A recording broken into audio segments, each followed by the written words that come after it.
Hello everyone, जय हिंद। Welcome to Jha sir academy for IAS. Guys, यहाँ पे आपको सिविल सर्विसेज की प्रिपरेशन कराई जाती है और हेल्प की जाती है कि आपको किस तरीके से प्रिपेयर करना है। यहाँ पे आपको आपकी प्रिपरेशन को एनहांस करने के लिए कुछ फ्री कंटेंट्स प्रोवाइड किए जाते हैं आपकी प्रिपरेशन के लिए। कहाँ पे आपको यूट्यूब प्लेलिस्ट में मिल जाएगा। आप यूट्यूब पे जब जाएंगे तो आपको वहाँ पे वेरियस प्लेलिस्ट अवेलेबल होंगी, जहाँ पे आपको जो डेली करंट अफेयर्स के लेक्चर्स अपलोड किए जाते हैं आपको उनकी प्रॉपर तरीके से प्लेलिस्ट अवेलेबल होगी। उसी के साथ साथ आपको मंथली प्लेलिस्ट भी मिलेगी करंट अफेयर्स की और ईयरली प्लेलिस्ट भी मिलेगी। और साथ ही जो करंट अफेयर्स डेली बेसिस पे आप लोगों को प्रोवाइड किए जाते हैं उन्हीं की फ्री ऑफ कॉस्ट आपको पीडीएफ्स भी दी जाती है हमारे टेलीग्राम चैनल पे। सो गाइज, अगर आपने टेलीग्राम चैनल ज्वाइन नहीं किया है तो तुरंत डिस्क्रिप्शन बॉक्स में जाइए, वहाँ पे आपको लिंक प्रोवाइडेड होगा जहाँ से आप हमारे चैनल को ज्वाइन कर सकते हैं और वहाँ से आप हमारी सारी पीडीएफ्स का एक्सेस ले सकते हैं। और उसी के साथ साथ गाइज, आप लोगों के लिए एक बहुत ही अच्छा इनिशिएटिव स्टार्ट किया गया है मेंस के प्रीवियस ईयर क्वेश्चन एनालिसिस का। आपको आपके लिए डेली बेसिस पर एनालिसिस किया जाता है और उसकी आप लोगों को प्लेलिस्ट प्रोवाइडेड है हमारे यूट्यूब चैनल पे ही। अलग अलग पेपर में प्रोवाइडेड है आप लोगों के कन्वीनियंस के लिए, GS1, GS2, GS3 and GS4 की। उसी के साथ साथ आप लोगों के लिए जीएस के अलग अलग सब्जेक्ट्स की भी प्लेलिस्ट अवेलेबल है। इकोनॉमिक्स है, जैसे सीसैट की आप लोगों के पास प्लेलिस्ट होगी और हिस्ट्री की भी प्लेलिस्ट आपको मिल जाएगी जो कि बिल्कुल फ्री होगी, वो आपको यूट्यूब पे ही अवेलेबल होगी। और इन्हीं प्लेलिस्ट में साथ ही साथ नए नए कंटेंट्स भी रेगुलर बेसिस पे ऐड ऑन किए जाएंगे, जिसके लिए आप लोगों को झा सर अकेडमी को रेगुलरली फॉलो करना है और अपनी प्रिपरेशन को एनहांस करना है, राइट। और उसी के साथ साथ गाइज, कुछ पेड कोर्सेज भी हैं जो आप लोगों के लिए लाए गए हैं Jha sir academy for IAS के द्वारा, जो जिन पेड कोर्सेज को झा सर खुद पर्सनली मेंटोर करते हैं, खुद उसको रिलेट करते हैं। जैसे कि जीएस का प्री प्लस मेंस बैच है गाइस, बिल्कुल जीरो से तैयारी करवाई जा रही है। झा सर खुद तैयारी करवाते हैं, पर्सनल गाइडेंस आपको दी जाती है, प्रॉपर तरीके से आपको अटेंशन प्रोवाइड की जाती है और बिल्कुल बेसिक से आपको तैयारी करवाई जा रही है आपकी प्रिपरेशन को एनहांस करने के लिए, राइट। तो आप इन कोर्सेज को भी ज़रूर ज्वाइन कीजिए। जैसे कि एक मेंस का भी आंसर राइटिंग का टेस्ट सीरीज बैच चल रहा है और प्रीलिम्स का भी टेस्ट सीरीज कोर्स चल रहा है गाइज, जो आपको हमारी ऐप पे टेस्ट सीरीज प्रोवाइड की जाएंगी। 10,000 क्वेश्चंस की आपको प्रैक्टिस कराई जाएगी। वो 10,000 क्वेश्चंस आपको कहाँ पे अवेलेबल होंगे? Jha sir academy for IAS की वेबसाइट पे भी अवेलेबल है और हमारा एक ऐप भी है Jha sir academy for IAS. आप अगर डालेंगे तो प्ले स्टोर से आपको वो ऐप मिल जाएगी, आप उसको डाउनलोड कर सकते हैं। वहाँ पे आपको प्रीलिम्स की टेस्ट सीरीज का एक्सेस भी मिल जाएगा और उसी के साथ साथ इतनी बेहतरीन ऐप है कि आपको वहाँ पे स्टडी टूल्स भी अवेलेबल हैं कि आपकी जो स्टडी है आप उसको ट्रैक कर सकते हैं कि आप कितना टाइम इफेक्टिवली स्टडी कर रहे हैं। तो इस ऐप को गाइज ज़रूर ज्वाइन कीजिएगा, डाउनलोड कीजिएगा और वेबसाइट भी अवेलेबल है। उस वेबसाइट पे भी आप जाके सब कुछ एक्सेस कर सकते हैं जो कि ऐप पे अवेलेबल है, right. So guys, Jha sir academy को रेगुलरली फॉलो करते रहिएगा।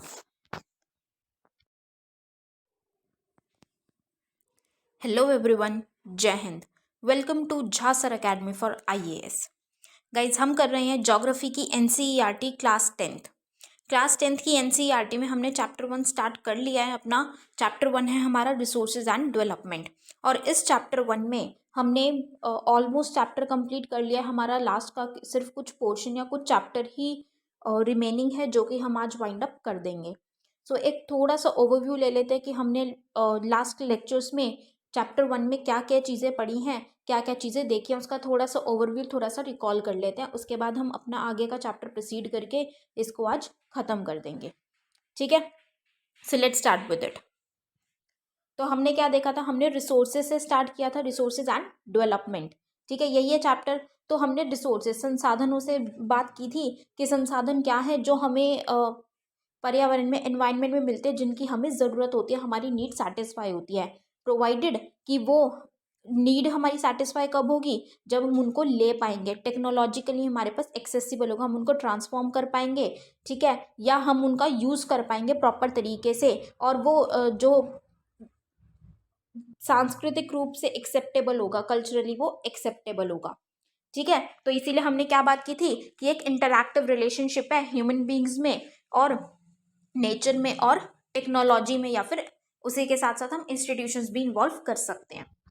ठीक है। उसके बाद हमने फिर किसकी बात की थी, हमने टाइप्स ऑफ या क्लासिफिकेशन ऑफ रिसोर्सेज की बात की थी कि अलग अलग बेसिस पे हम रिसोर्सेज को क्लासिफाई कर सकते हैं। तो उनमें हमने पहली बात की थी on the basis of origin, की उनकी उत्पत्ति कैसे होती है, मतलब कि रिसोर्सेज आते कहाँ से हैं। तो उसमें था biotic and abiotic. Biotic जो कि लिविंग ऑर्गेनिज्म से, लिविंग थिंग से हमें मिलते हैं, और ए बायोटिक जो नॉन लिविंग थिंग से हमें मिलते हैं, राइट। नेक्स्ट हमने बात की थी ऑन द बेसिस ऑफ एग्जॉस्टेबिलिटी, जो कि खत्म हो जाते हैं। तो उसमें हमने रिन्यूएबल की बात की थी कि जो खत्म नहीं होते हैं उनको हम यूज करते हैं तो वो रिन्यू होते चले जाते हैं, दोबारा दोबारा वो रिप्लेनिश हो जाते हैं। और नॉन रिन्यूएबल की हमने क्या बात की थी कि वो खत्म हो जाते हैं, और खत्म होने के बाद, एग्जॉस्ट होने के बाद क्या होता है, वापस से वो भी बनते हैं, लेकिन बहुत मिलियंस ऑफ ईयर्स लगते हैं उसको बनने में। तो इसलिए हम उनको क्या कहते थे, नॉन रिन्यूएबल। ठीक। फिर हमने बात की थी on the basis of ownership की किसकी, कौन उस रिसोर्स का ऑनर है। तो इंडिविजुअल, इंडिविजुअल मतलब कि एक ही पर्सन, एक ही पर्सन उसका ऑनर है। जैसे कि अगर हम प्राइवेट प्रॉपर्टी की बात करते हैं तो ठीक है, तो वो है इंडिविजुअल रिसोर्सेज, जो कि सिर्फ एक प्राइवेट के ही माने जाते हैं। दूसरा हमने बात की थी कम्युनिटी ऑन रिसोर्सेज, मतलब कि किसी एक पर्टिकुलर पर्सन के नहीं है, पूरे के पूरे कम्युनिटी के हैं, पूरी की पूरी सोसाइटी के हैं। जैसे कि प्लेग्राउंड की हमने बात की थी, या पब्लिक पार्क्स की बात करते हैं तो। आफ्टर दैट हमने बात की नेशनल रिसोर्सेज की, जो एक नेशन के होते हैं। नेशन के कौन से होंगे, जो उसकी बाउंड्री के अंदर होंगे। और ओशन में अगर हम बात करें तो ओशन में 12 नॉटिकल माइल्स में जितने भी रिसोर्सेज होंगे वो किसके होंगे, उसी नेशन के होंगे। और इसके बाद हमने इंटरनेशनली बात की थी। इंटरनेशनल कौन से होंगे, जो किसी भी पर्टिकुलर नेशन के नहीं होंगे, इंटरनेशनल इंस्टीट्यूशंस के होंगे। और हमने ओशन में उसकी बात की थी exclusive economic zone, 200 nautical miles के बाद की जो भी रिसोर्सेज अवेलेबल होंगे वो कोई भी कंट्री यूज नहीं कर सकती विदाउट इंटरनेशनल इंस्टीट्यूशंस। ठीक है। फिर नेक्स्ट हमने बात की थी on the basis of status of development, की वो कितने विकसित हो पाए हैं। पहला था हमारा पोटेंशियल, जो अभी विकसित तो है, मतलब विकास उनमें हुआ है, लेकिन और ज़्यादा क्षमता है कि हम उनमें विकास लेके आ सकते हैं उन संसाधनों में। दूसरा था हमारा डेवलप्ड, जो कि पूरे तरीके से विकसित हो चुके हैं। तीसरा है हमारा स्टॉक। स्टॉक कौन से हैं, कि जो एनवायरनमेंट में तो अवेलेबल है कि हमारी नीड्स को वो सेटिस्फाई भी कर सकते हैं, लेकिन हम उनको यूज़ नहीं कर पा रहे हैं, क्योंकि हम उनको ट्रांसफॉर्म नहीं कर पा रहे हमारे पास टेक्नोलॉजी ना होने की वजह से। हमने बात की थी कि रिसोर्सेज के लिए हम उनको सेटिस्फाई कर सकते हैं, उससे अपना हमारी नीड्स को सेटिस्फाई कर सकते हैं, लेकिन हमारे पास उसके लिए एक्सेसिबल टेक्नोलॉजी होनी चाहिए। मतलब उनको एक्सेसिबल बनाने के लिए हमारे पास पर्याप्त तकनीक होनी चाहिए, टेक्नोलॉजी होनी चाहिए। लेकिन हमारे पास टेक्नोलॉजी ना होने की वजह से हम उन रिसोर्सेज को यूज़ नहीं कर पा रहे हैं। तो जब हम उनको यूज़ नहीं कर पा रहे हैं टेक्नोलॉजी ना होने की वजह से, तो वो क्या है, हमारे स्टॉक है हमारा। ठीक है। उसके बाद स्टॉक का ही एक सबसेट क्या है, रिजर्व्स। रिजर्व्स क्या है, कि जो एनवायरनमेंट में प्रेजेंट हैं हमारे यूज़ के लिए, और हमारे पास टेक्नोलॉजी भी है कि हम उनको एक्सेसिबल बना सकते हैं, उनको यूज़ कर सकते हैं, लेकिन हमने उसका यूज़ करना शुरू नहीं किया है, बिकॉज हम उनको अपनी फ्यूचर नीड्स के लिए, फ्यूचर रिक्वायरमेंट्स के लिए सेव करने के रख रहे हैं, स्टोर करके रख रहे हैं। तो वो हमारे क्या है, रिजर्व्स। ठीक है। फिर हमने बात की थी डेवलपमेंट की, कि रिसोर्सेज का डेवलपमेंट किस तरीके से, कि रिसोर्सेज बहुत ज़्यादा ज़रूरी हैं हमारे लिए, एक ह्यूमन लाइफ के लिए और उसकी क्वालिटी ऑफ लाइफ के लिए बहुत ज़्यादा इंपॉर्टेंट है। बट उनको क्या समझा गया है, एक मिस इंटरप्रिटेशन क्या रखी गई है, कि ये तो फ्री गिफ्ट है। ठीक है, फ्री गिफ्ट मान के उनको बहुत ज़्यादा गलत तरीके से इनडिस्क्रिमिनेटली उसका यूज़ किया गया है, एक्सप्लॉइट किया गया है, जिसकी वजह से वो रिसोर्सेज कम हो गए हैं। और क्योंकि उसका इतना ज़्यादा यूज़ होने की वजह से कि जिनके हाथ में ज़्यादा आया है, मतलब जो ज़्यादा एक्सेस कर पाए हैं, वो ज़्यादा रिसोर्सेज ले पाए हैं, तो वो क्या हो गए, रिच और पुअर में वो डिवाइड हमें देखने को मिला। और ज़्यादा इनडिस्क्रिमिनेट यूज़ होने की वजह से, एक्सप्लॉइट करने की वजह से हमें क्लाइमेट चेंज जैसी परेशानियाँ भी, जैसी प्रॉब्लम्स भी उठती हुई देखने को मिली हैं। तो अब इनको ठीक करने के लिए हमें इक्विटेबल डिस्ट्रीब्यूशन करना ज़रूरी है। एंड विद दैट हमें क्या करना ज़रूरी है, कि ये जो डिप्लीशन हो रहा है हमें इसे रोकना, उसके लिए हमें रिसोर्स प्लानिंग करनी ज़रूरी है। अब रिसोर्स प्लानिंग क्यों करने की ज़रूरत है, ताकि हम इन रिसोर्सेज को प्रॉपर तरीके से यूज़ कर सकें, सो दैट जैसे कुछ रीजन्स में, कुछ क्षेत्रों में हमें ज़्यादा रिसोर्सेज देखने को मिलते हैं और कुछ क्षेत्रों में हमें कम रिसोर्सेज देखने को मिलते हैं। ठीक है, तो हम उसको बैलेंस कर सके, इस वजह से ही हमें रिसोर्सेज की प्लानिंग करनी ज़रूरी है। बट जितना सिंपल ये लग रहा है उतना सिंपल ये है नहीं, this is a complex process, क्योंकि इसमें हमें प्रोसेस देखना पड़ता है जो कि बहुत कॉम्प्लेक्स है, कि हमें पहले मैपिंग करनी पड़ेगी, सर्वे देखना पड़ेगा, करना पड़ेगा हर एक रीजन का, कि कहाँ पे कितनी क्वालिटी के, मतलब कैसी क्वालिटी के और कितनी क्वांटिटी में रिसोर्सेज अवेलेबल हैं। उसके बाद हमें उनको यूज़ करने के लिए टेक्नोलॉजी स्किल, एक उनके डेवलपमेंट के लिए, उनके विकास के लिए हमें प्लान बनाना पड़ेगा, और उस प्लान को फिर हमें नेशन के डेवलपमेंट के प्लान के साथ मैच भी करना पड़ेगा, ताकि हम प्रॉपर तरीके से उनको यूटिलाइज कर सके। ठीक है, नाउ उसके बाद हमने क्या बात की थी कि अभी जो रिसोर्सेज हैं ये होने ज़रूरी है डेवलपमेंट के लिए, लेकिन सिर्फ इन्हीं का होना ही काफ़ी नहीं है। इसके साथ हमें इनको एक्सेस करने के लिए, इनको मतलब यूटिलाइजेशन में लेके आने के लिए हमें टेक्नोलॉजी और ह्यूमन की भी ज़रूरत है, मतलब हमें काफ़ी दूसरे फैक्टर्स की भी रिक्वायरमेंट होती है। सिर्फ रिसोर्सेज होना ही हमारे लिए पर्याप्त नहीं है। ठीक, उसके बाद हमने कंजर्वेशन की बात की थी कि अब जो रिसोर्सेज डिप्लीट भी हो रहे हैं तो इनको संरक्षित करना ज़रूरी है। इनको संरक्षित करने के लिए क्या इस पे हमने बात की थी कि कुछ जो पर्सनालिटीज़ हैं, लीडर्स हैं, उन्होंने भी इस पे बात की। जैसे गांधी जी ने कहा था कि अगर हम अपनी नीड्स को देखें, जो हमारी ज़रूरतें हैं उसको पूरा करने के लिए, बेसिक नीड्स को पूरा करने के लिए तो काफ़ी है, लेकिन लोगों के लालच को, उनकी ग्रीड को फुलफिल करने के लिए कभी भी पूरा नहीं होगा। ठीक है, तो उन्होंने क्या कहा था कि मास प्रोडक्शन करने की बजाय मासेस के द्वारा, मतलब लोगों के द्वारा प्रोडक्शन करवाइए, तो ये रिसोर्सेज अपने आप ही कंजर्व हो जाएंगे। उसके बाद हमने फिर प्रॉपर तरीके से जो डिटेल में बात की, हमने लैंड रिसोर्सेज की बात की थी कि लैंड जो है हमारी सबसे ज़्यादा जो ज़रूरत को फुलफिल करता है, नीड्स को, वो कौन फुलफिल करता है? लैंड, क्योंकि एग्रीकल्चर करते हैं हम, वो लैंड पे करते हैं। इंडस्ट्री सेटअप होती है वो लैंड पे होती है, हमारे घर हैं वो भी लैंड पे हैं, फॉरेस्ट हमें देखने को मिलते हैं। तो वेरियस चीज़ें हैं जिसमें हम लैंड को यूटिलाइज करते हैं अपनी अलग अलग चीज़ों में। तो वो जो पैटर्न है अलग अलग चीज़ों में हमें देखने को मिलता है कि एग्रीकल्चर में लैंड है, नॉन एग्रीकल्चरल एक्टिविटीज़ में भी लैंड है, कुछ लैंड वेस्ट में भी है, कुछ नेट सोन एरिया भी हमें देखने को मिलता है। तो अलग अलग चीज़ों में हमें लैंड देखने को मिलता है, लेकिन हम क्योंकि उस लैंड को क्या करते जा रहे हैं, बहुत ज़्यादा यूज़ करते जा रहे हैं। जैसे कि जो फॉरेस्ट एरिया है, अब हम फॉरेस्ट एरिया को कम करते जा रहे हैं। क्यों? क्योंकि अर्बनाइजेशन है, इंडस्ट्रियलाइजेशन है, पॉपुलेशन एक्सप्लोजन हो रहा है, उसकी वजह से लैंड का यूज़ बढ़ता जा रहा है। तो इस लैंड को एक्सप्लॉइट कर रहे हैं हम, बहुत ज़्यादा ओवर एक्सप्लॉइटेशन हो रहा है, ओवर यूटिलाइजेशन हो रहा है, जिसकी वजह से ये लैंड डिग्रेड होती जा रही है।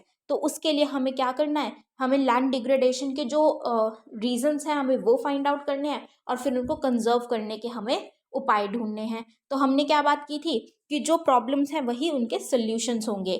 तो लैंड डिग्रेडेशन के जो जो रीजंस हैं, उन्हीं को हम उनके कंजर्वेशन मेजर्स में डाल सकते हैं। कि रीजंस हमारे क्या क्या थे, एक तो डिफॉरेस्टेशन हो रहा है, तो उसका कंजर्वेशन मेजर क्या हो गया, एफॉरेस्टेशन करना है, हमें ज़्यादा से ज़्यादा पेड़ लगाने हैं।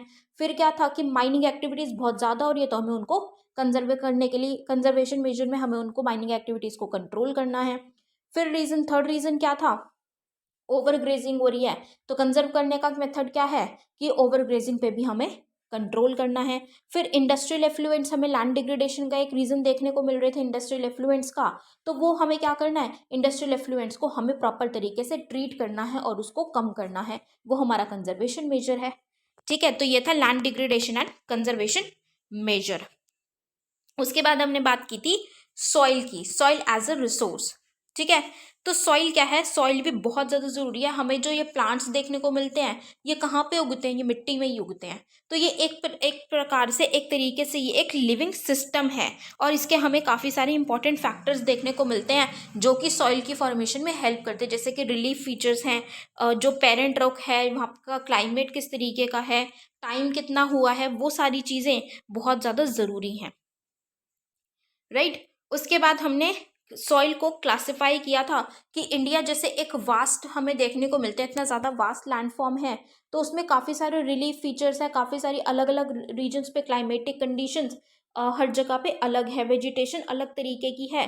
तो क्या होगी, उन हर चीज़ के हिसाब से सॉइल भी हर तरीके पे अलग अलग प्रकार की ही हमें देखने को मिलेगी। तो हमने सबसे पहले बात की थी एलुवियल सॉइल की, जलोढ़ मिट्टी। एलुवियल सॉइल हमें सबसे ज़्यादा इंडिया में पाई जाती है, और पहली चीज़ सबसे ज़्यादा पाई जाती है। दूसरी इंपॉर्टेंट चीज़ क्या है, कहाँ पे मिलती है, नॉर्दर्न प्लेन्स में, और थोड़ा हम बात करें गुजरात राजस्थान, थोड़ा सा वेस्टर्न में गुजरात राजस्थान के कुछ पार्ट्स में, और ईस्ट में बात करें तो हमें साउथ ईस्ट पे जो महानदी गोदावरी कृष्णा कावेरी रिवर के डेल्टास पे भी हमें जलोढ़ मिट्टी एलुवियल सॉइल ही देखने को मिलती है। यह था important second point. Third point important क्या है कि ये जो मिट्टी है एलुवियल सॉइल, ये काफ़ी फर्टाइल होती है, बहुत फर्टाइल होती है, क्योंकि इसमें हमें क्या देखने को मिलता है, पोटाश, हाँ जी, पोटाश, फॉस्फोरिक एसिड और लाइम, ठीक है, जिसकी वजह से काफ़ी सारी क्रॉप्स ग्रो हो पाती हैं। तो ये एग्रीकल्चर के लिए, क्योंकि फर्टाइल सॉइल होती है, तो एग्रीकल्चर के लिए, सेटलमेंट्स के लिए बहुत ज़्यादा अच्छा होता है, राइट। और यहाँ पे हमें एलुवियल सॉइल किस किस तरीके की हमें देखने को मिलते हैं, दो तरीके की, एक होती है ओल्ड और एक होती है न्यू। ओल्ड कौन सी होती है, हमारी बांगर, और न्यू होती है हमारी खादर, ठीक है। ये थी हमारी एलुवियल सॉइल। उसके बाद हमने बात की थी ब्लैक सॉइल की, काली मिट्टी। अब ब्लैक सॉइल क्यों है, क्योंकि उसका कलर ब्लैक है तो इसलिए नाम रख दिया। दूसरा उसका नाम क्या है, रेगूर सॉइल। और तीसरा उसका नाम क्या है, क्योंकि इस मिट्टी में सिर्फ कपास की ही खेती होती है, कॉटन ही उगाई जाती है, तो इसलिए इसको ब्लैक कॉटन सॉइल भी बोला जाता है, ठीक है। अब इसका फॉर्मेशन कहाँ पे हुआ है, कहाँ पे हमें देखने को मिलते हैं, डेक्कन ट्रैप में, ठीक है, जो वॉल्केनिक ओरिजिन का है, तो वहाँ पे हमें ये देखने को मिलती है, कौन सी, ब्लैक सॉइल। उसके अलावा ये थोड़ा सा सेंट्रल रीजन पे, महाराष्ट्र, मध्य प्रदेश, सौराष्ट्र, छत्तीसगढ़, मालवा और गोदावरी कृष्णा वैलीज पे हमें ये देखने को मिलती है, कौन सी, ब्लैक सॉइल, ठीक है। अब ये कौन सी होती है, ये बहुत अच्छी, मतलब एक्सट्रीमली फाइन क्लेई सॉइल होती है। जब ये बहुत हॉट वेदर होता है तो इसमें क्या आ जाते हैं, क्रैक्स आ जाती हैं, और जब गीला होता है तो फिर ये स्टिकी हो जाती है। उस स्टिकी को कंट्रोल करने के लिए हमें जल्दी से जल्दी इसको क्या करना पड़ता है, जैसे ही थोड़ी भी बहुत भी बारिश आती है तो उसी टाइम पे हमें इसको टिल करना ज़रूरी है जल्दी से, ताकि इसकी स्टिकीनेस ना हो और इसमें हम काम कर सकें, ठीक है। तो ये थी हमारी ब्लैक सॉइल। इतना हमने लास्ट लेक्चर्स में अपना कवर कर लिया था। अब जो हमारा थोड़ा सा पोर्शन बचा हुआ है, ज़्यादा नहीं है, थोड़ा सा ही पोर्शन है, उसको हम इसमें आज वाइंड अप कर देंगे। तो थर्ड सॉइल हमारी कौन सी है, हमने दो सॉइल टाइप्स की बात कर ली, एलुवियल सॉइल और ब्लैक सॉइल, जलोढ़ मिट्टी और काली मिट्टी। अब हम बात करेंगे थर्ड सॉइल की, रेड एंड येलो सॉइल, लाल और पीली मिट्टी। Red soil develops on crystalline igneous rocks in areas of low rainfall in the eastern and southern parts of the Deccan Plateau। अब सबसे पहले अगर हम रेड सॉइल की बात करें तो ये कहाँ पे देखने को मिलती है, हमें कहाँ पे उगती है ये, मतलब किधर डेवलप होती है, जहाँ पे इग्नियस रॉक्स होते हैं। और इग्नियस रॉक्स भी कौन से, क्रिस्टलाइन, जो क्रिस्टल्स हमें इग्नियस जो रॉक्स के हमें क्रिस्टल्स बने हुए देखने को मिलते हैं, उधर ये सॉइल डेवलप होती है। कहाँ पे, जहाँ पे जो बारिश है वो काफ़ी कम होती है। तो बारिश जिधर कम होती है, जैसे कि अगर हम ईस्टर्न डेक्कन प्लेट्यू के ईस्टर्न रीजन या फिर सदर्न पार्ट्स की बात करें तो, ठीक है, तो उधर हमें थोड़ी सी क्या देखने को मिलती है, रेड सॉइल देखने को मिलती है। Yellow and red soils are also found in the parts of Orissa, Chhattisgarh, southern parts of the middle Ganga and also the piedmont zone of the western Ghats. और कुछ जगहें हैं जहाँ पे देखने को मिलती है, कौन से, उड़ीसा, छत्तीसगढ़, ठीक है, वेस्टर्न घाट्स के पीडमोंट प्लेन में, और गंगा प्लेन के सदर्न पार्ट्स में, ठीक है। These soils develop a reddish color due to diffusion of iron in crystalline and metamorphic rocks. It looks yellow when it occurs in a hydrated form. अब इसका नाम ये रेड एंड येलो क्यों पड़ा हुआ है, क्यों पड़ा हुआ है, क्योंकि ये येलो क्यों लगते हैं, क्योंकि इसमें हमें आयरन का कंटेंट देखने को मिलता है। जो हम इग्नियस रॉक्स की बात करें उसके क्रिस्टल्स में आयरन कंटेंट होता है, मतलब मिक्स हो जाता है, तो उसकी वजह से क्या होता है, ये हमें रेड देखने को मिलती है। और जब वो उसमें हम अगर पानी डाल देते हैं, हाइड्रेटेड होती है, उसमें वाटर कंटेंट भी हमें देखने को मिल जाता है, तो वो उस में मिट्टी में वाटर कंटेंट की वजह से ये येलो कलर ले लेती है, तो उससे हमें ये येलो देखने को मिलती है। तो सेम सॉइल, बस उसकी फॉर्म चेंज होने की वजह से कि अगर उसमें पानी है तो वो येलो हो जाती है, बिना पानी के वो रेड लगती है। क्यों? क्योंकि उसके अंदर आयरन कंटेंट है। ठीक है, तो इतनी सी है हमारी कौन सी, रेड एंड येलो सॉइल। ज़्यादा इंपॉर्टेंट नहीं है, सिर्फ एक बेसिक रखना है। रेड एंड येलो सॉइल ज़्यादा हमें नहीं मिलती है इंडिया में, लेकिन मेनली किधर मिलती है, इग्नियस रॉक्स में, और जहाँ पे बारिश थोड़ी सी कम आती है। ठीक है, फिर नेक्स्ट हमारी सॉइल टाइप है laterite soil. Laterite has been derive from the Latin word later which means brick. Laterite जो ये नाम है ये कहाँ से डिराइव है, एक लैटिन वर्ड से डिराइव हुआ है। लैटिन वर्ड कौन सा है, लेटर।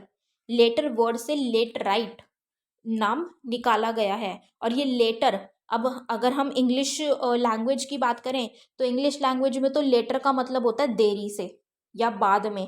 ठीक है, उसका मतलब होता है, लेकिन लैटिन वर्ड है ये लेटर, तो लैटिन वर्ड में इसका मतलब होता है ब्रिक्स, मतलब ईंटों की तरह ये हमें सॉइल देखने को मिलती है। The laterite soil develops under tropical and subtropical climate with alternate wet and dry season।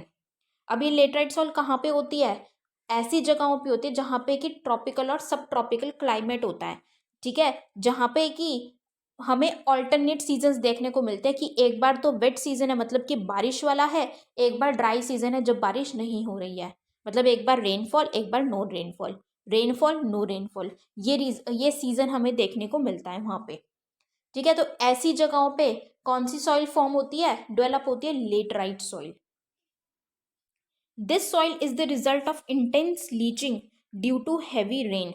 अब ये सॉइल किसकी वजह से डेवलप होती है, क्योंकि क्या होता है जब बहुत ज़्यादा बारिश आती है तो बहुत ही ज़्यादा इंटेंस लीचिंग की वजह से क्या हो जाती है, ये सॉइल फॉर्म हो जाती है। और ये ब्रिक्स क्यों बोला गया है, क्योंकि क्या होता है ब्रिक्स की वजह से, मतलब जो ब्रिक्स इसका लैटिन वर्ड में इसका नाम ब्रिक है, तो उसी नाम पे क्यों रखा गया है, क्योंकि क्या बात की है कि ऑल्टरनेट वेट और ड्राई सीजन है। तो जब बहुत ज़्यादा बारिश आती है तो इंटेंस लीचिंग होती है, और जब वो फिर ड्राई सीजन आता है तो वो सूखी हो जाती है, तो वो एक ब्रिक की तरह ही उसी फॉर्म में हो जाती है, शेप ले लेती है ऐसी। ठीक है, लीचिंग होने की वजह से उसमें क्रैक्स भी डेवलप हो जाती है, तो उस वजह से इसका नाम रख दे laterite soil. Now laterite soils are mostly deep to very deep, acidic, generally deficient in plant nutrients, and occur mostly in southern states, Western Ghats region of Maharashtra, Odisha, some parts of West Bengal and Northeast regions। अब ये क्या है, ये बहुत ही ज़्यादा deep होती है, बहुत ज़्यादा डीप होती है ये सॉइल। ठीक है, और इसका कौन सा फॉर्म होता है, एसिडिक होती है ये, क्योंकि इसका जो पीएच है वो 6 से भी कम होता है। पीएच लेवल होता है ना कि 7 तो हम लेते हैं, नॉर्मल लेते हैं, 7 तो हम न्यूट्रल लेते हैं, जैसे कि वाटर का होता है न्यूट्रल 7।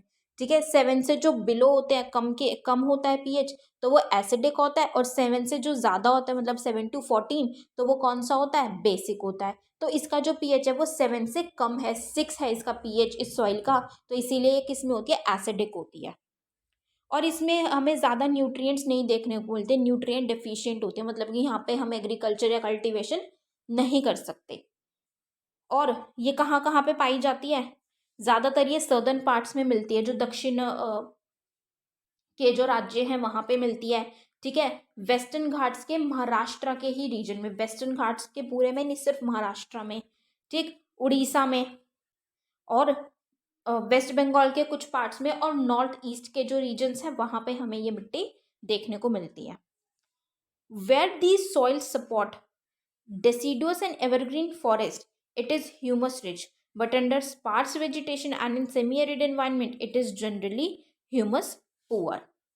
कि मतलब अब ये जो सॉइल है, अब हमने क्या बात की कि ट्रॉपिकल और सब ट्रॉपिकल क्लाइमेट में होती है, तो अब ये जहाँ पे सब ट्रॉपिकल क्लाइमेट में या सब ट्रॉपिकल में जहाँ पे ये डेसिडुअस और एवरग्रीन फॉरेस्ट के आसपास वहाँ पे डेवलप होती है, तो वहाँ पे ये क्या होती है, ह्यूमस रिच होती है, मतलब काफ़ी अच्छी होती है, ह्यूमस रिच होती है। लेकिन जहाँ पे ये कौन सा जो ड्राई रीजन्स होते हैं या सेमी एरिड होते हैं, वहाँ पे इसमें ह्यूमस बहुत ज़्यादा नहीं होता, मतलब कि पुअर ह्यूमस क्वालिटी होती है वहाँ पे। They are prone to erosion and degradation due to their position on the landscape. अब इनकी जो स्थिति मतलब इनकी जो पोजीशन है, लोकेशन है इनकी, उसकी वजह से इन ये किससे मतलब वल्नरेबल होते हैं, मतलब कि इन सॉइल पे हमें काफ़ी ज़्यादा इरोजन और डिग्रेडेशन देखने को मिलती है। After adopting appropriate soil conservation techniques, particularly in the hilly areas of Karnataka, Kerala, and Tamil Nadu. This soil is very useful for growing tea and coffee. अब क्या चीज़ है कि ये सॉइल हमने बात की कि एसिडिक है, ठीक है, प्लांट न्यूट्रिएंट्स नहीं है, तो क्या है कि ये कल्टीवेशन के लिए तो सूटेबल नहीं है, और इरोजन भी हमें इसमें ज़्यादा देखने को मिलता है, डिग्रेडेशन ज़्यादा होती है इसकी पोजीशन की वजह से। बट अगर हम अप्रोप्रिएट इसको कंजर्व करने के मेजर्स, अगर ऐसा हम इसको कंजर्व करने की कोशिश करते हैं, ऐसे मेथड्स हम अडॉप्ट करते हैं कुछ रीजन्स में, अगर हम पर्टिकुलरली बात करें कुछ हिली एरियाज में, कर्नाटक, केरल और तमिलनाडु के, तो वहाँ पे ये जो सॉइल है लेटराइट सॉइल, ये काफ़ी काम में आ सकती है टी और कॉफ़ी उगाने के। टी और कॉफ़ी ग्रो करना चाहें अगर हम, तो ये सॉइल काफ़ी ज़्यादा हेल्पफुल होगी। बट कंडीशन क्या है कि इसके हमें कंजर्वेशन के मेजर्स लेने पड़ेंगे, मतलब इसको हमें थोड़ा सा कंजर्व करना पड़ेगा। जैसे ये डिग्रेड होती है तो उससे हमें इसको बचाना पड़ेगा, इसको कंजर्व करना पड़ेगा, तभी हम इसको यूज़ में ले सकते हैं, इससे हम बेनिफिट उठा सकते हैं। Red laterite soils in Tamil Nadu, Andhra Pradesh and Kerala are more suitable for crops like cashew nut. अब ये लेटराइट सॉइल में ही हमें एक और टाइप देखने को मिलती है जो है रेड लेटराइट सॉइल्स, जो हमें मेनली कहाँ पे देखने को मिलती है, तमिलनाडु, आंध्र प्रदेश और केरल में। और यहाँ पे ये जो रेड लेटराइट सॉइल है ये कैश्यू नट जैसी क्रॉप्स उगाने में सबसे ज़्यादा अच्छी मानी जाती है, सूटेबल मानी जाती है कैश्यू नट जैसी इस तरीके की क्रॉप्स को कल्टीवेट करने के लिए, ग्रो करने के लिए, ठीक है। तो ये थी हमारी लेटराइट सॉइल। क्या है लेटराइट सॉइल, एक क्रक्स देख लेते हैं छोटा सा, क्या क्या चीज़ इंपॉर्टेंट है। लेटराइट सॉइल ज़्यादा अच्छी नहीं है, ठीक है, क्योंकि एसिडिक है, प्लांट न्यूट्रिएंट्स नहीं है उसमें, ठीक। ट्रॉपिकल सब ट्रॉपिकल क्लाइमेट में होती है, इंटेंस लीचिंग होती है उसमें। बट क्या होता है, क्या चीज़ है कि अगर हम उसको कंजर्व करेंगे तो उससे हम टी एंड कॉफ़ी भी ग्रो कर सकते हैं, और रेड लेटराइट सॉइल से हम कैश्यू नट्स भी ग्रो कर सकते हैं। ये इसके बेनिफिट्स हैं, ठीक है। नेक्स्ट है हमारी एरिड सॉइल, शुष्क मिट्टी। अब एरिड सॉइल कौन सी है, arid soils range from red to brown in colour, मतलब ये लाल कलर से लेके भूरे रंग तक की होती है, रेड से ब्राउन कलर तक हमें इस रेंज में ही ये देखने को मिलती है। They are generally sandy in texture and saline in nature, ठीक है, मतलब कुछ सैंडी सी होती है ये, और मतलब रेतीली होती है और खारी होती है। In some areas the salt content is very high and common salt is obtained by evaporating the water. अब कुछ कुछ जगहों पे तो क्या होता है कि सॉल्ट कंटेंट, जैसे कि ये सेलाइन है, खारी देखने को मिलती है हमें ये मिट्टी, तो कुछ जगहों पे जहाँ पे सॉइल कंटेंट बहुत ही ज़्यादा होता है तो वहाँ पे इसको यूज़ किस लिए किया जाता है कि वाटर इवेपोरेट करके इस मिट्टी में से इसको नमक बनाने के लिए भी उपयोग में लिया जाता है। Due to the dry climate, high temperature, evaporation is faster and the soil lacks humus and moisture. अब ये एक ऐसे एनवायरनमेंट में होती है जहाँ पे टेम्परेचर बहुत ज़्यादा होता है और वहाँ का जो क्लाइमेट होता है वो ड्राई होता है। हमें किससे पता चल रहा है, नेम से ही पता चल रहा है, एरिड सॉइल मतलब कि शुष्क है, सूखी सूखी है।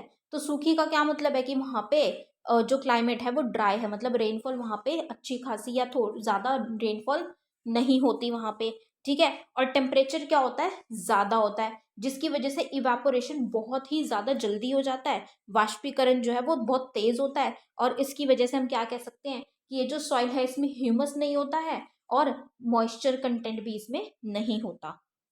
The lower horizons of the soil are occupied by kankar because of the increasing calcium content downwards, कि अब जो इस सॉइल में जो लोअर होराइजन होता है, नीचे की जो होती है, उसमें कंकड़ हमें देखने को मिलते हैं। क्यों, क्योंकि जैसे जैसे हम इस मिट्टी में नीचे की तरफ जाते जाएंगे, हॉराइजन्स में, ठीक है, इसमें क्या होता चला जाएगा, कैल्शियम का जो कंटेंट है, मतलब जो कैल्शियम है इसमें बढ़ता हुआ चला जाएगा। द कंकड़ layer formations in the bottom Horizons restrict the infiltration of water.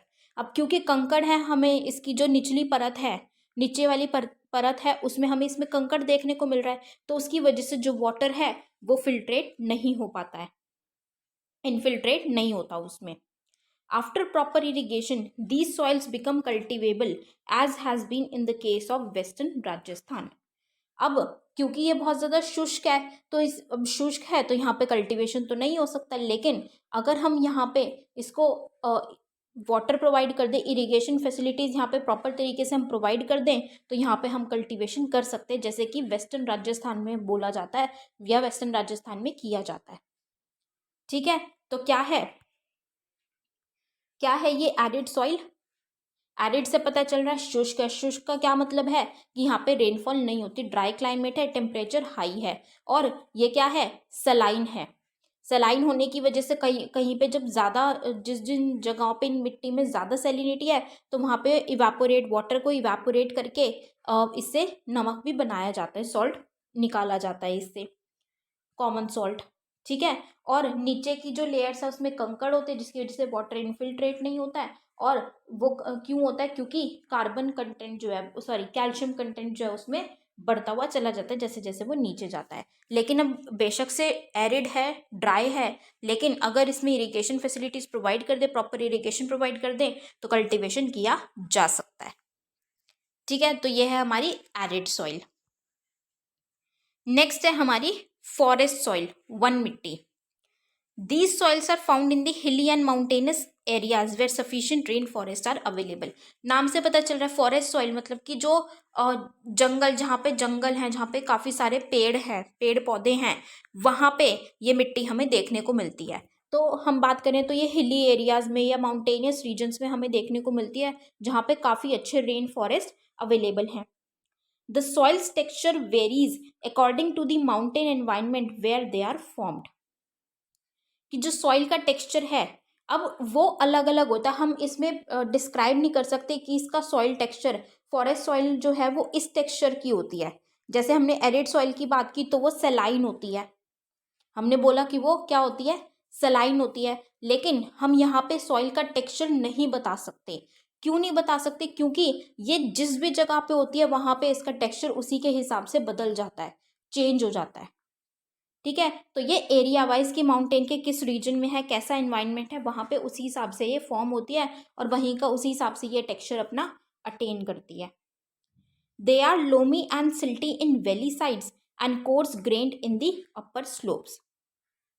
अब जो वैली साइड्स होती है वहाँ पे ये कौन कैसी होती है, लोमी और सिल्टी।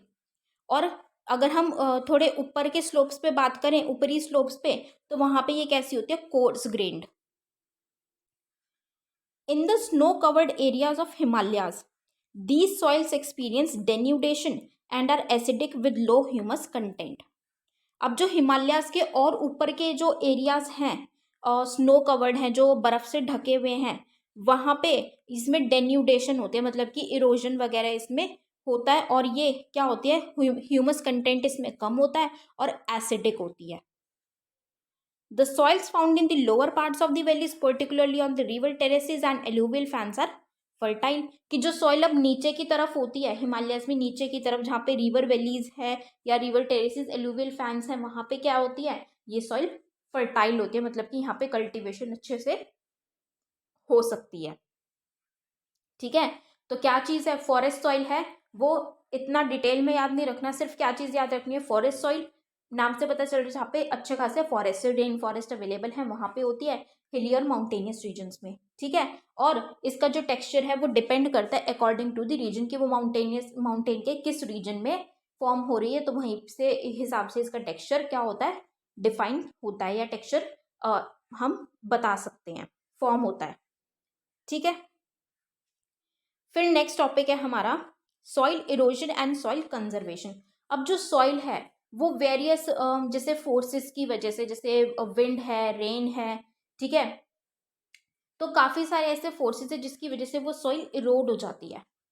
तो वो सॉइल इरोजन जो है वो कई बार क्या होती है, वो अच्छी नहीं होती, क्योंकि न्यूट्रिएंट्स भी इरोड अवे हो जाते हैं। तो वो सॉइल इरोजन हमें देखने को मिलता है। और अब वो सॉइल इरोजन किस तरीके से और किन रीजंस की वजह से होता है वो हम देखेंगे, और उस सॉइल को फिर हम कंजर्व किस तरीके से कर सकते हैं हम उनकी बात करेंगे। ठीक है, जैसे हमने लैंड में किया था, लैंड डिग्रेड हो रही है, क्यों हो रही है, उसके रीजंस और उसके फिर conservation measures. Similarly soil Erode होती है, ठीक है, सॉइल के इरोजन के रीजंस और उसके कंजर्वेशन के measures. The denudation of the soil cover and subsequent washing down is described as soil erosion। मतलब कि जो सॉइल कवर है वो ही हट जाता है, वो खराब हो जाता है, और जो मतलब क्या हो जाता है, वो वॉश अवे हो जाता है, तो उसको हम क्या कह देते हैं, सॉइल इरोजन। मतलब कि जो ऊपरी परत है मिट्टी की वो ही हट जाती है, उसको हम क्या कहते हैं, soil erosion. The processes of soil formation and erosion go on simultaneously and generally there is a balance between the two। अब जो ये प्रोसेस है कि सॉइल बनती है और सॉइल इरोड होती है, मतलब कि उसकी जो ऊपरी परत है, ऊपरा अपर कवर है, सॉइल कवर, ऊपरी परत वो हट जाती है, तो ये जो प्रोसेस है ये साइमल्टेनियसली चलता रहता है। तो इसलिए हमें क्या करने की ज़रूरत है, हमें इसमें बैलेंस बनाने की ज़रूरत है, ताकि वो सॉइल का फॉर्मेशन हो प्रॉपर तरीके से और उसका इरोजन भी ज़्यादा ना हो, हम उसमें एक बैलेंस बनाए रख सकें। Sometimes this balance is disturbed due to human activities like deforestation, overgrazing, construction and mining etc। अब कई बार क्या क्या रीजंस हैं, अब ये डिस्टर्ब क्यों होता है बैलेंस, मतलब डिस्टर्ब होने का क्या मतलब है कि सॉइल इतनी फॉर्म नहीं हो रही जितनी इरोड हो रही है, इरोजन हमें उसमें ज़्यादा देखने को मिल रहा है। तो पहला फैक्टर तो क्या है, ह्यूमन एक्टिविटीज़ की वजह से। ह्यूमन एक्टिविटीज़ में वही सारी चीज़ें हैं कि डिफॉरेस्टेशन हो रहा है, तो अब इसका कंजर्वेशन क्या होगा, आगे हम पढ़ेंगे, अभी थोड़ा सा ओवरव्यू ले लेते हैं साथ साथ कि ह्यूमन एक्टिविटीज़ है, जैसे कि डिफॉरेस्टेशन, तो हमें क्या करना है, एफॉरेस्टेशन करना है, ताकि हम सॉइल के इरोजन को बचा सकें। ठीक है, डिफॉरेस्टेशन से कैसे होता है, जैसे कि जहाँ पे पेड़ है, ठीक है, उसके नीचे, पेड़ के नीचे की जो मिट्टी है, अब मान लीजिए अगर बारिश आएगी तो वो एक तो बारिश से डायरेक्ट वो सॉइल पे पड़ती है, तो सॉइल की ऊपरी परत क्या होती है, वो पानी में क्या हो जाती है, बह जाती है और वो उससे हट जाती है। लेकिन अगर पेड़ है उस मिट्टी पे, उस मिट्टी के चारों तरफ, तो क्या होगा कि उस पेड़ पे बारिश आएगी और पेड़ से, उसकी डाली से नीचे जाके सॉइल के अंदर जाएगी और सॉइल को प्रॉपर मॉइस्चर भी मिल पाएगा, जिससे कि उसमें न्यूट्रिएंट्स भी अच्छे होंगे, और वो क्योंकि डायरेक्ट जो रेनफॉल है, जो पानी है, बारिश है, वो डायरेक्ट सॉइल पे नहीं पड़ रही है, तो उससे जो सॉइल इरोजन नहीं होगी। तो इसीलिए अब डिफॉरेस्टेशन हो रहा है तो क्या हो रही है, सॉइल इरोजन हमें देखने को मिल रहा है, तो एफॉरेस्टेशन से हम उसको बचा सकते हैं। ओवरग्रेजिंग हो रही है जिसपे कि ज्यादा इफेक्ट पड़ रहा है, ठीक है, वही बात ओवरग्रेजिंग की वजह से क्या हो रहा है कि जो वहां पे वेजिटेशन है वो ज्यादा चली जा रही है, तो उसकी वजह से सॉइल एक्सपोज हो रही है ज्यादा। अब सॉइल एक्सपोज होगी तो वो इरोजन हमें देखने को मिलेगा, तो ओवरग्रेजिंग पे कंट्रोल करना है। ठीक है, कंस्ट्रक्शन और माइनिंग एक्टिविटीज हो रही हैं, तो कंस्ट्रक्शन और माइनिंग एक्टिविटीज पे कंट्रोल करना है, राइट। दूसरा हमें देखने को मिलता है नेचुरल फोर्सेस की वजह से, जैसे कि विंड है, अगर हवा चलती है बहुत ज़्यादा, उसकी वजह से क्या होता है, जो सॉइल पार्टिकल्स हैं, जो सॉइल है, मिट्टी है, वो क्या होती है, उड़ने लग जाती है। उड़ के वो क्या होती है, वो जो परत है उस पर प्रेशर पड़ता है ज़्यादा विंड की वजह से, वो प्रेशर पड़ने की वजह से वो क्या हो जाती है, उखड़ जाती है। तो विंड की वजह से है, तो हमें क्या करने हैं, उसके लिए कंजर्व करना है। ग्लेशियर है और water lead to soil erosion. Glacier पानी है, तो पानी अपने साथ बहा के ले जाता है, सॉइल कवर को उखाड़ देता है और बहा के ले जाता है, तो ये भी क्या है, सॉइल इरोजन के ही रीजंस हैं। The running water cuts through the clayey soils and make deep channels as gullies. अब जो क्लेई सॉइल है, क्लेई सॉइल में क्या करता है, अब जो बहता हुआ पानी है वो क्या करता है, उसको बीच में से काट देता है और थोड़े गहरे क्या हो जाते हैं, चैनल बना देते हैं, जिनको हम गलीज कह देते हैं। ठीक है, तो सॉइल तो चली गई ना वहां से। The land becomes unfit for cultivation and is known as bad land.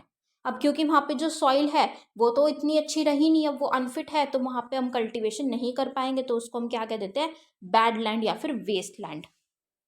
In the Chambal basin such lands are called ravines. अब इसी तरीके की जो लैंड्स हैं वो चंबल बेसिन में, उनका बस नाम अलग कर दिया, क्या नाम रख दिया, रिवाइन्स बोल दिया उनको। Sometimes water flows as a sheet over large areas down a slope. In such cases the top soil is washed away. This is known as sheet erosion. अब ये बहुत इंपॉर्टेंट है कि गलीज क्या है, रिवाइंस क्या है और ये शीट इरोजन क्या है. अब शीट इरोजन क्या है कि जैसे एक शीट होती है ना, उस शीट की तरह जो पानी है वो बहता है. अब वो जब पानी बह रहा है तो वो पानी बहने में, क्योंकि वो एक फ्लो में बह रहा है और एक शीट की तरह बह रहा है, तो उसमें वो क्या करता है, वो सॉइल की जो ऊपर टॉप लेयर है, टॉप कवर है, उसको अपने साथ बहा के ले जाता है. तो इसीलिए अब क्या होगी, सॉइल इरोड हो गई. सॉइल इरोजन हमें देखने को मिला, किसकी वजह से देखने को मिला, वाटर की वजह से. और वाटर उस टाइम पे जिस तरीके से जाता है वो एक शीट की तरह जाता है, कि हम बोल देते हैं जैसे शीट होती है, तो इसीलिए उसका नाम क्या रख दिया, शीट इरोजन रख दिया. ठीक. Wind blows loose soil of flat और sloping land known as wind erosion. अब विंड इरोजन से क्या पता चल रहा है, विंड की वजह से इरोजन हुआ है, विंड से. तो विंड क्या करते हैं कि जो थोड़ी बहुत उखड़ी हुई है सॉइल या फिर थोड़ी ढीली है, लूज लूज हो रखी है, उसको क्या करता है, वहां से ले जाता है उठा उड़ा के, तो वो विंड इरोजन हो जाती है. Now soil erosion is also cause due to defective methods of farming.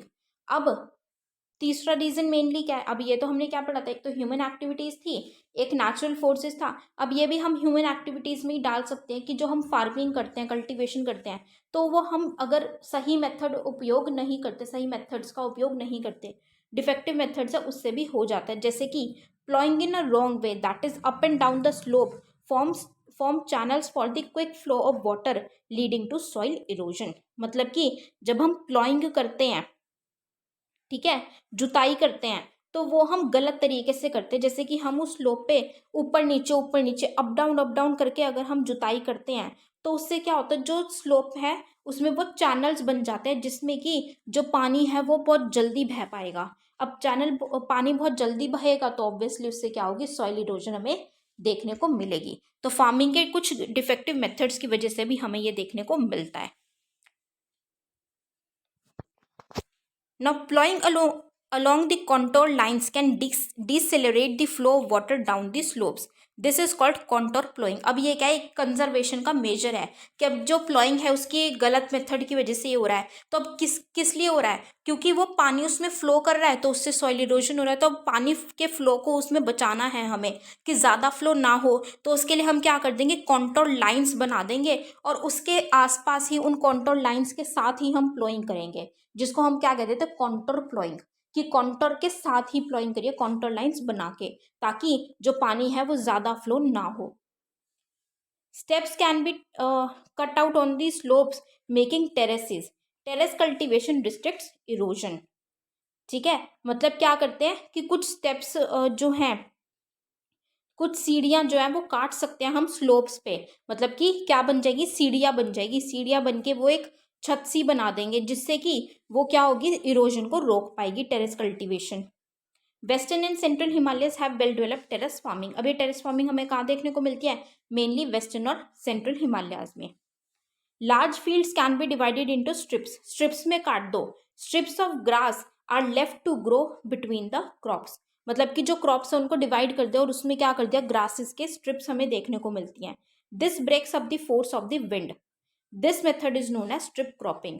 अब ये जो स्ट्रिप्स है ग्रास की, इससे जो विंड है, जो विंड इरोजन हमें देखने को मिलती है, तो जो हवा है, हवा क्या होती है, अब जो आती है तो वो इन्हीं से टकरा के चली जाती है, तो वो जो सॉइल है उसको खराब नहीं कर पाती. ठीक है, मेन जो नीचे सॉइल है उससे नहीं टकरा पाती, तो उससे हम बचा सकते हैं. तो इसको हम क्या कह देते हैं, strip cropping. Planting lines of trees to create shelters are also works in a similar way. कि अब अगर हम बहुत सारे पेड़ लगा देंगे लाइन में, तो उससे क्या होगी, जो हवा आएगी वो उन पेड़ों से टकरा के चली जाएगी, तो सॉइल तक वो नहीं पहुंच पाएगी. तो उससे भी हम सॉइल इरोजन रोक सकते हैं. इनको हम क्या कह देते हैं, ये जो ट्रीज लगा रहे हैं, shelter belts. These shelter belts have contributed significantly to the stabilization of sand dunes and in stabilizing the desert in western India. अब ये जो शेल्टर बेल्ट्स हैं, इन्हीं की वजह से ये जो सैंड ड्यून्स हैं जो बहुत ज़्यादा उड़ते हैं, इनको हम रोक पाए हैं और स्टेबलाइज कर पाए हैं. ठीक है, तो ये कंजर्वेशन के जो मेजर्स हैं सॉइल के, ये बहुत ही ज़्यादा इंपॉर्टेंट है, डेफिनेटली पूछा जाएगा, तो इनको प्लीज़ अपने पास नोट करके रखिएगा. कौन कौन से हैं, कॉन्टोर प्लॉइंग है, टेरेस फार्मिंग है, स्ट्रिप कल्टीवेशन है और स्ट्रिप क्रॉपिंग. ठीक है, उसके बाद है शेल्टर बेल्ट्स. 4 यहाँ पे दे रखे हैं मेनली, इनको प्लीज़ अपने पास नोट करके ज़रूर रखिएगा. ठीक है, सो विद दिस चैप्टर पूरा यहाँ पे कंप्लीट हो गया है। मेनली हम जो यहाँ पे बात की थी लैंड रिसोर्सेज और सॉइल एज ए रिसोर्स की बात की थी, और जो रिसोर्सेज की क्लासिफिकेशन है सबसे ज़्यादा इंपॉर्टेंट वैसे यही चीज़ें हैं। ठीक है, अब इसमें कुछ इंपॉर्टेंट फैक्ट्स थे, एक बार फटाफट से गो थ्रू कर लेते हैं इंपॉर्टेंट फैक्ट्स, फिर अपनी क्लास को एंड करते हैं, ये चैप्टर फिनिश हो जाएगा, चैप्टर 1। तो पहला क्या है, रियो दे जनीरो अर्थ समिट 1992 में, ये जो अर्थ समिट हुई थी, ठीक है, कहाँ पे हुई थी, ब्राज़ील में। ये पहली इंटरनेशनल अर्थ समिट थी अर्थ को बचाने के लिए। The summit was conveyed for addressing urgent problems of environmental protection and socio economic development at the global level, कि जो भी एनवायरमेंट से रिलेटेड या सोशियो इकोनॉमिक जो भी डेवलपमेंट के लिए ज़रूरत थी एनवायरमेंट को बचाने के लिए पूरे ग्लोबल लेवल पे, उसके लिए समिट रखी गई थी। The assemble leaders sign the declaration of global climate change and biological diversity, यहाँ पे साइन किया गया ताकि जो पूरा क्लाइमेट चेंज है, बायोलॉजिकल डाइवर्सिटी है, उसको बचाने के लिए, कंजर्व करने के लिए। The Rio convention endorse the global forest principles and adopted agenda 21 for achieving sustainable development in the 21st century, कि कुछ फॉरेस्ट के प्रिंसिपल्स यहाँ पे रखे गए और एजेंडा 21 लेके आए गए। एजेंडा 21 किसके लिए था, कि सस्टेनेबल डेवलपमेंट अचीव करने के लिए 21st सेंचुरी में। तो ये थी रियो दे जनीरो की अर्थ समिट। अब ये जो एजेंडा 21 था, ये क्या था, ये डिक्लेरेशन साइन हुई थी, पूरे वर्ल्ड के लीडर्स ने साइन की थी 1992 में। जो ये रियो दे जनीरो में कन्वेंशन हुई थी उसमें ये प्रपोज की गई थी, और ये साइन कहाँ पे हुई थी फिर, at the United Nations conference on environment and development, जो कि रियो दे जनीरो जो भी हमने बात की ब्राज़ील में हुई थी। तो ये किसके लिए था, सस्टेनेबल डेवलपमेंट अचीव करने के लिए 21st सेंचुरी में। ठीक है, अब सस्टेनेबल डेवलपमेंट कैसे, कि एनवायरमेंटल जो चेंज है उसको बचाने के लिए, जो एनवायरमेंट को डैमेज हो रहा है, ठीक है, जो पॉवर्टी है, ठीक, और जो डिजीजेस बहुत ज़्यादा बढ़ती जा रही हैं, सारे इकट्ठे मिलके रिस्पॉन्सिबिलिटीज़ को शेयर करें और इकट्ठे मिलके काम करें, तो उसके लिए ये लाया गया था। और इसका मेजर ऑब्जेक्टिव क्या था, every local government should draw its own local agenda 21। जैसे हम बात करते हैं कि अगर हम लोकल लेवल, जो हमारे लोकल लेवल है, अगर वो डेवलप हो जाएगा, सारे लोकल लेवल पे अगर डेवलपमेंट शुरू हो जाएगी तो कंट्री ओवरऑल अपने आप ही डेवलप हो जाएगी। तो वही चीज़ है कि हर एक कंट्री अगर अपना एजेंडा बनाएगी, एजेंडा 21 उसको अचीव करने पे ध्यान देगी हर एक कंट्री, तो ग्लोबल लेवल पे भी अपने आप ही अचीव हो जाएगा। ठीक है, उसके बाद थर्ड क्या है, at the international level the club of Rome advocated resource conservation for the first time in a more systematic way in 1968। अब ये क्लब ऑफ रोम हुआ था, ये भी इंटरनेशनल लेवल पे हुआ था 1968 में। ये बेसिकली किसके लिए था, रिसोर्सेज को कंजर्व करने के लिए, क्योंकि रिसोर्सेज का डिप्रेशन ज़्यादा हो रहा था, तो उनका संरक्षण करने के लिए हुआ था। Subsequently, in 1974, Gandhian philosophy was once again presented by Schumacher in his book Small is Beautiful। अब जो गांधीयन की फिलॉसफी थी उसको दोबारा से रखा गया, शूमेशर ने अपनी एक बुक में उनको दोबारा से लेकर आए, बताया, book small is beautiful. The seminal contribution with respect to resource conservation at the global level was made by the Brunt land commission report 1987। अब ये जो रिसोर्स कंजर्वेशन के लिए था, तो दोबारा एक कंट्रीब्यूशन कब हुई, ब्रंटलैंड कमीशन रिपोर्ट आई 1987 में, उसमें भी रिसोर्स को कंजर्व करने के लिए ग्लोबल लेवल पे बात की गई।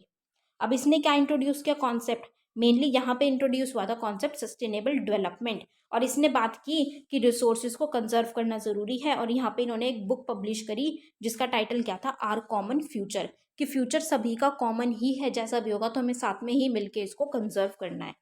Another significant contribution was made at the Earth Summit at Rio de Janeiro, Brazil in 1992। फिर उसके बाद फिर ये जो ब्राज़ील में समिट थी रियो दे जेनेरो, ये हुई थी अर्थ समिट, जो कि और भी ज़्यादा इम्पॉर्टेंट है। राइट, सो कोई भी डाउट होगा, इस चैप्टर 1 फिनिश हो गया है, पढ़ लीजिएगा। इजी चैप्टर है वैसे, लेकिन बहुत सारे फैक्ट्स इंपॉर्टेंट है, काफ़ी इंपॉर्टेंट चैप्टर है, तो कोई भी डाउट है आप पूछ सकते हैं।